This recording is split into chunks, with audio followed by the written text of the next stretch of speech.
You're not getting rejected because they're not interested. You're getting rejected because the first 10 seconds that comes out of your mouth. Keep doing what you're doing and your cold calls will keep crashing. Your pipeline, dead. Your quota, missed.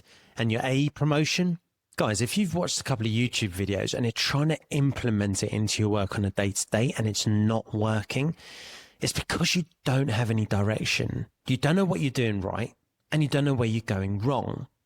That is why I have opened up my coaching spots again, one-on-one coaching for a small handful of SDRs that are keen to develop and get promoted to AE fast.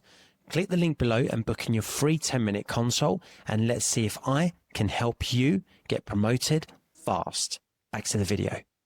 Guys, here's why your cold calls die in the first 10 seconds. The reality is your prospect's inbox is full. They're overwhelmed with tasks and your call interrupts their day. Your opener either screams salesperson or is painfully weak and uncertain. And I know all about this. Early in my career, I thought being polite would win me points. Hey, it's Neil, just checking in. Wrong. I got ignored, hung up on, and left behind. Now, here's the brutal truth. If your first 10 seconds aren't flawless, prospects will tune you out. You remain invisible, replaceable, and stuck in the bottom ranks. So, what's the solution? Forget politeness. Forget being overly scripted.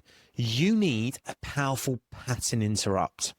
Number one, shock them. Interrupt their pattern immediately. For example, hey, this is Neil, and yes, it's a cold call. You can either hang up now or give me 20 seconds to tell you why I made the decision to call you specifically. Number two, contextual challenge. Demonstrate immediate relevance, guys, by challenging their status quo. For example, most VPs of sales I'm speaking to are losing deals because the reps aren't handling objections well. How confident are you in your team's objection handling skills? Number three, end your opener with a provocative question, one that triggers curiosity. For example, how much is ineffective objection handling costing you right now? This framework breaks the monotony, it makes you memorable, which is the point, and shifts the power dynamic to your advantage.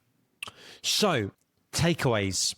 Number one, drop your old script, completely abandon your polite and uncertain language. If you're guilty of doing this, stop it right now. Number two, create your own pattern interrupt. Don't have to use the exact same words I'm using. Make it sound natural, but it's got to be a line that immediately breaks their expectations and grabs their attention. Number three, drill your delivery. Practice it relentlessly. Your opener must sound confident, casual, and also, above all, authentic. It's got to sound like you. Guys, implementing these strategies turns your calls from instant rejections to immediate engagement. Give it a try right now. Now, before you go, just remember, none of this will matter if you can't handle the objections that inevitably follow. There's a right way and a wrong way to tackle objections. In my next video, cold calling techniques that really work, best cold calling tips, I'll show you how to handle objections with precision. Click that video now and let's master objections together.